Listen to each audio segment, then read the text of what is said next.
Muy buenos días a todos los participantes. Vamos a dar inicio a esta serie de charlas. Vamos a tener no va a ser esta la primera, sino vamos a tener un encadenamiento. La idea del CBT es entregarles a ustedes conocimiento, es ayudarles a ustedes a entender mucho más qué es la esmeralda, qué hacemos en el laboratorio, cuáles son los métodos que empleamos y por qué sirven, cuál es el fundamento científico.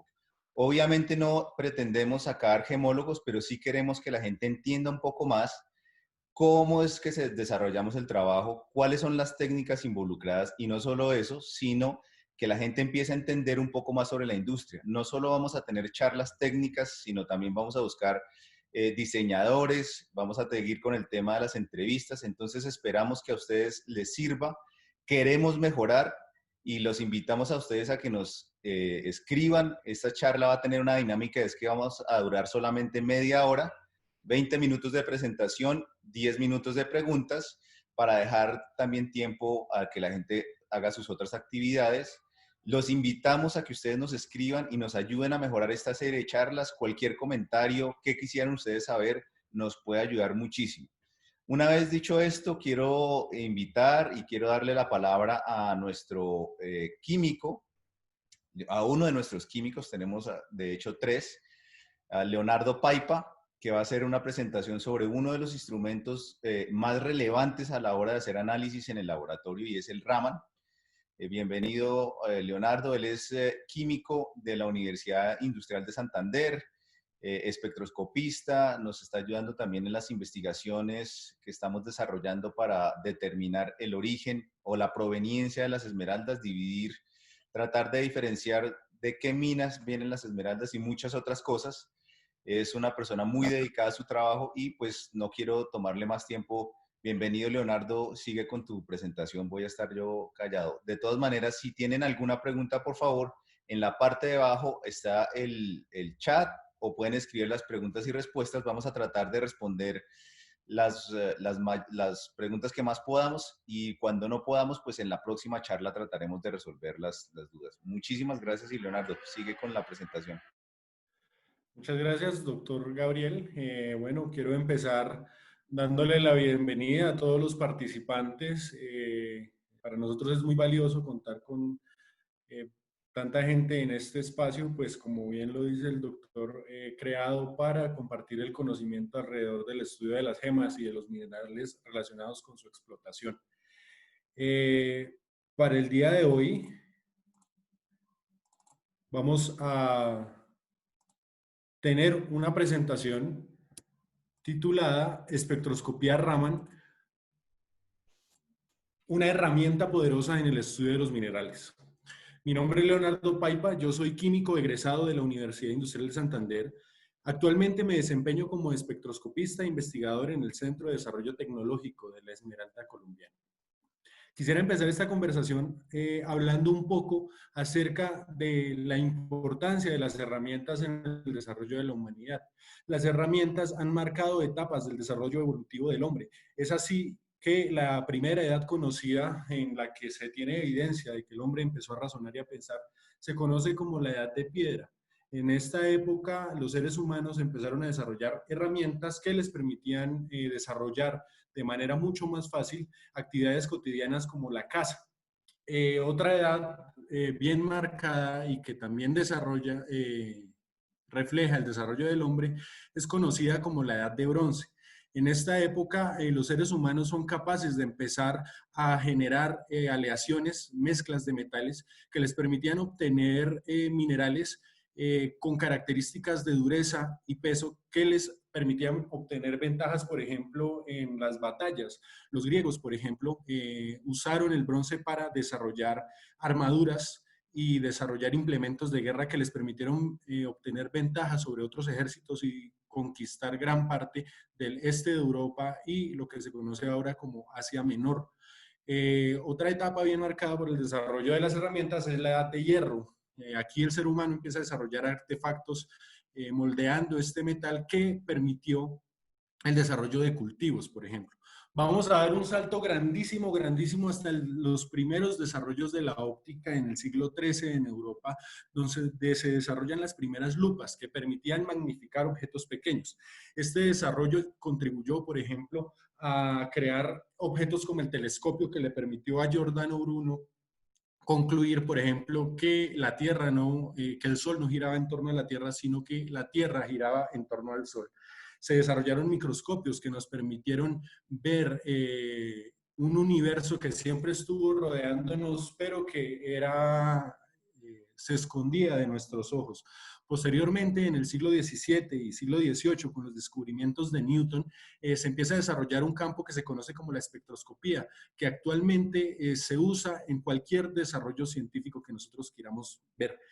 Podríamos hablar actualmente de la edad de la espectroscopía.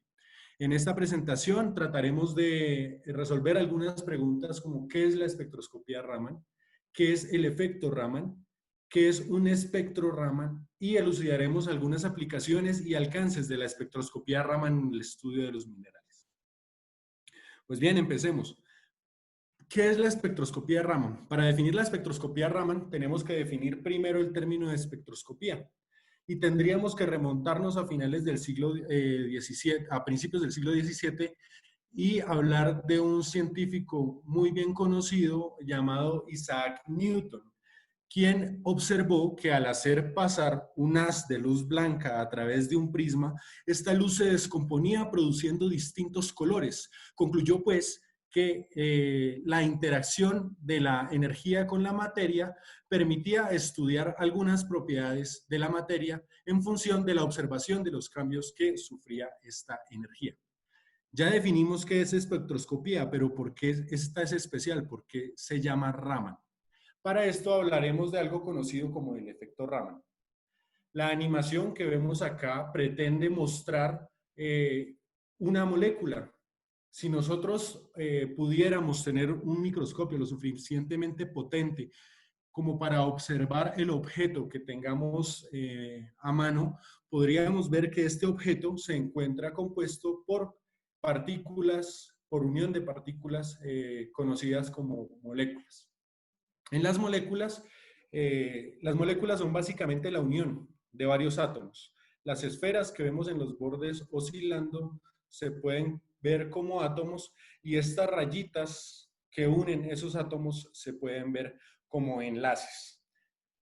En el siglo XIX, siglo XX, se conocía un efecto en el cual al hacer incidir un haz de luz, un haz de energía sobre un enlace molecular, este haz solo sufría cambios en su dirección de propagación, es decir, no cambiaba su energía, simplemente cambiaba la dirección en la que él se propagaba.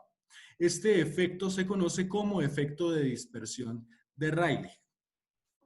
Un día del año de 1920, el científico indio de apellido Raman observó un fenómeno un tanto distinto.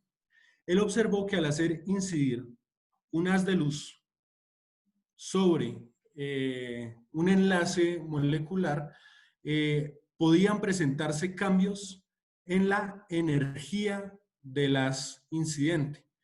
Es decir, que el haz, al interactuar con la molécula, cambiaba su dirección y aparte cambiaba su energía. Este efecto se conoce como el efecto de dispersión de Raman y le valió al doctor Chandrasekhara Raman el Nobel de Física en el año de 1930. Para quienes sean muy curiosos, pueden remitirse al artículo escrito por este doctor en el cual describe esta radiación, titulado A New Type of Secondary Radiation, publicado en la revista Nature en el año de 1928. Pero ¿por qué este hallazgo es tan importante como para darle un Nobel a alguien?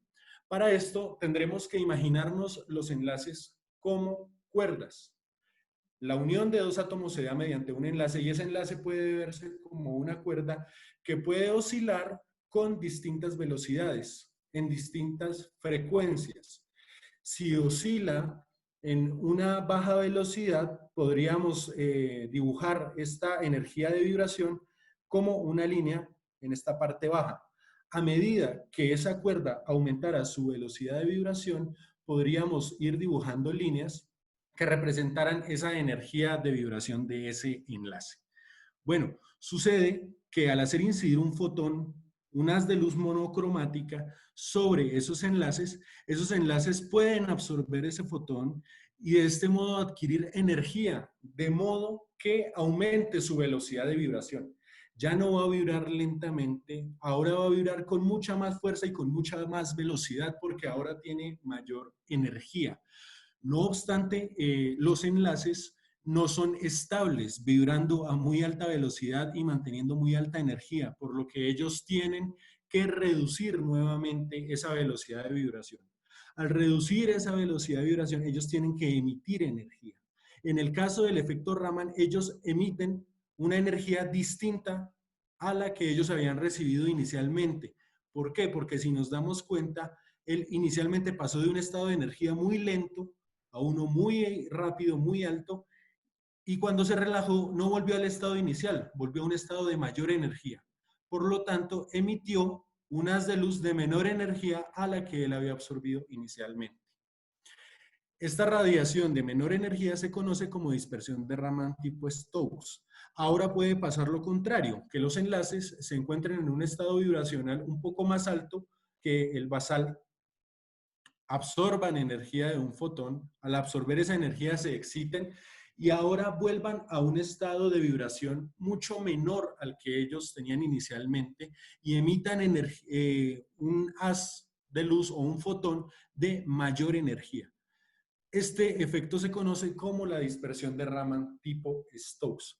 ¿Por qué esto es importante? Porque sucede que esta energía emitida puede relacionarse con el tipo de enlace presente en las moléculas. No es lo mismo un haz emitido por un enlace carbono-oxígeno que un haz de energía emitido por un enlace carbono-nitrógeno.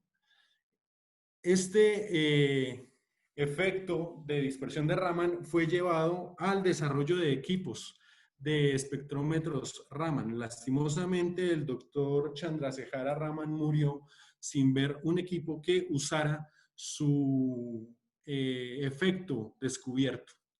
¿Qué es un espectrómetro Raman? Básicamente es un equipo.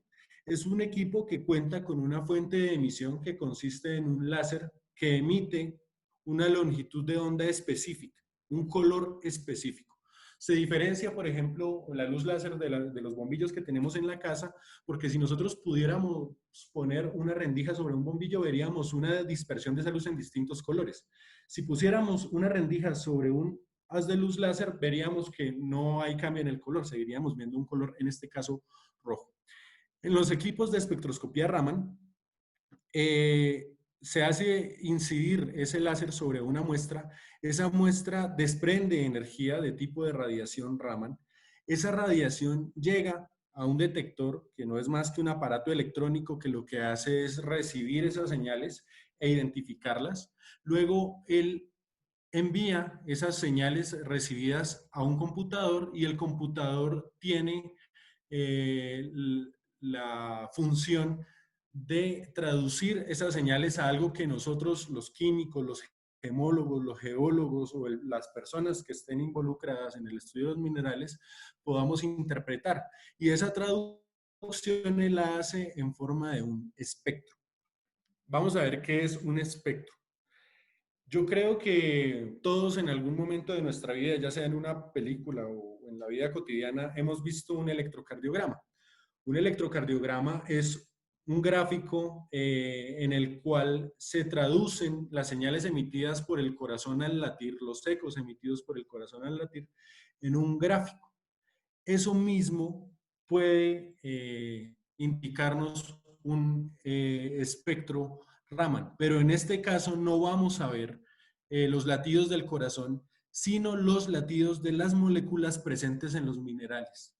El movimiento que presentan los enlaces en las moléculas. ¿Me escuchan? Sí, sí, normal. ¿Aló? Sigue, sigue. ¿Sí? Ah, bueno, gracias. Sí, Leo, ahí estamos. Podemos ver los latidos de los enlaces en las moléculas. ¿Listo? ¿Cómo lo vemos? En un espectro Raman nosotros podemos observar unas líneas que se conocen como bandas de vibración de Raman, que lo que hacen es dibujar las vibraciones de los enlaces moleculares. En el eje X, estos espectros Raman, perdón, en el eje X, estos espectros Raman nos muestran la energía de las vibraciones emitidas por las moléculas. Y en el eje Y nosotros podemos ver la intensidad de esa energía. En este caso, por ejemplo, podemos ver tres señales muy intensas características de las vibraciones de los enlaces carbono-oxígeno. ¿Para qué sirve la espectroscopía Raman? Bueno, una de las aplicaciones más importantes es la identificación de minerales. Yo creo que a todos nos ha pasado que subimos una foto a una red social como Facebook y ella de un momento a otro nos pide etiquetar a alguien y nos sugiere una serie de personas. Y coincidencialmente la primera persona que aparece es la persona que está en la foto. Estas aplicaciones usan un algoritmo que lo que hace es identificar algunas características de los rostros y luego él empieza a compararlos, él empieza a buscar coincidencias con fotos que tiene ya cargadas en una base de datos. Él mide este nivel de coincidencia mediante algo que se conoce como índice de relación, de correlación. Un índice de correlación bajo indica una baja coincidencia. O sea, si nosotros tenemos un índice de correlación del 0% es porque esas dos caras no se parecen en nada. Y un índice de correlación alto cercano al 100% indicaría una alta coincidencia, que los dos rostros se parecen mucho. Eso mismo hace el espectrómetro Raman. Voy a contarles una historia. En algún momento llegó un productor minero uno de los cinturones esmeraldíferos colombianos y quería identificar este mineral que se encuentra acá, que se presenta en muchas zonas donde hay aparición de esmeralda y los mineros lo conocen generalmente como pira. Él quería conocer el nombre pues más técnico de este mineral. Pues muy bien, se asumió el reto, se desarrolló el análisis por espectroscopía Raman, se obtuvo un espectro Raman. El espectrómetro lo que hace es empezar a comparar con espectros que él ya tiene cargados en su base de datos. En este caso, por ejemplo, compara contra el espectro de un berilo y se puede observar que no se parecen mucho, por lo tanto vamos a obtener un índice de correlación bajo. Ese índice de correlación bajo indica que probablemente nuestro mineral no sea un berilo. Él sigue comparando, en este caso lo compara contra un espectro de dolomita. La dolomita es un carbonato y ve que hay algunas similitudes y nos va a mostrar un índice de correlación alto, es decir, que se parecen bastante. Y esto se traduce en una alta probabilidad que nuestro mineral pueda ser dolomita. No obstante, él tiene que buscar el espectro que más se asemeje a lo que nosotros tenemos. Esta vez compara contra un espectro de parisita y encuentra que son casi idénticos y se obtiene un índice de correlación muy alto, cercano al 100%, lo cual indica una muy alta probabilidad de que nuestro mineral sea parisita. Otra aplicación bastante interesante de la espectroscopía Raman es el estudio de minerales, la mineralogía. Sucede que uno de los campos de acción de los geólogos es estudiar y reconstruir los procesos en los cuales se dio la formación de las rocas. Para este efecto, ellos cortan las rocas, las abren y seleccionan una zona en la cual ellos vean cambios de textura y de color que indiquen la presencia de varios minerales, ¿sí? Posteriormente, ellos ponen esta roca sobre una lámina de vidrio y empiezan a pulirla hasta obtener algo así. Posteriormente, estas láminas son puestas al microscopio, un microscopio especial de luz polarizada que se llama microscopio petrográfico, para obtener imágenes de este tipo. Estas imágenes personalmente me parecen muy bonitas, me parecen de una estética preciosa. Pero más allá de la estética, más allá del juego de colores, podemos ver la presencia de distintos minerales. Podemos ver un mineral muy colorido acá y otros minerales con otro tipo de tonos. Para los geólogos es importante establecer si estos minerales pudieron haberse formado bajo las mismas condiciones, bajo un fenómeno que ellos describen como paragénesis. porque los minerales que se forman en paragénesis, por ejemplo con la esmeralda, pueden ser indicadores de presencia de esmeraldas, de yacimientos de esmeraldas. Por lo tanto, es importante identificar el color, el tipo de mineral representado por cada color. En este caso, la espectroscopía Raman nos permite hacer esa identificación debido a que tenemos un láser que podemos ubicar casi sobre cualquier parte de esas láminas.